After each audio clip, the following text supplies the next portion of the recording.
একটা ফিশারের ওষুধ এনে দেবো হরিণে 3 মাস ধরে খালি চিল্লাই তেঁতুল খাই খাই ও খাই রাই। আসসালামু আলাইকুম। কি আন্টি ভালো আছেন? হ্যাঁ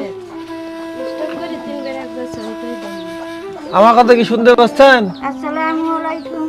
ওয়ালাইকুম আসসালাম। আপনি কি চোখে দেখতে পারেন না? না, জন্ম থেকে কুতো তো মার গর্ভের থেকে অবস্থা হচ্ছে বাবা। আপনার ছেলে মেয়ে কয়জন? ছেলে মেয়ে কেউ নাই। থাকেন কই আপনি? দেখান তুমি। তুমি কহানে থাও তাই দেখা ঠাইতেই দেখে এই গড়টা খুলে দাও।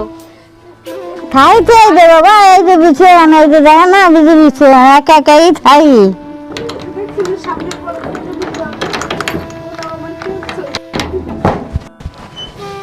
এই যে বাবা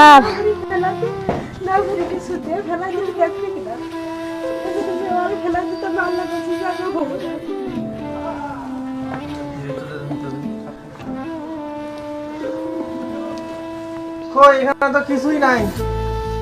উনি একাই থাকে মনে করেন যে একাই তো আমি একাই থাই তো ওই দেখ কিছু তো ছিল না বুঝছেন তো এর কামি নিয়ে গেছেন দেখো কি দাই ও কালকে কটা বাদ দিয়ে গেছে, কালকে বাদ দিয়ে গেছে, আবার আজ আবার করে বাদ দিয়ে দেবে। যা রান্না করে খাই ওই ওখানে থাকে এই হলো হাড়ি পাতিলের অবস্থা। ওই একা একা খাই ওই হিলে থাকে। আর মনে করেন যাও ছিল চোরে ঢুকে মানে ওই যে খাদ্য শিং কাটছিল শিং কেটে ঢুকে মেলা মাল জিনিস হয়ে গেছে তো বাড়ি থাকতাম না রাস্তায় থাকতাম সেই সব চুরিয়ে নিয়ে গেছে।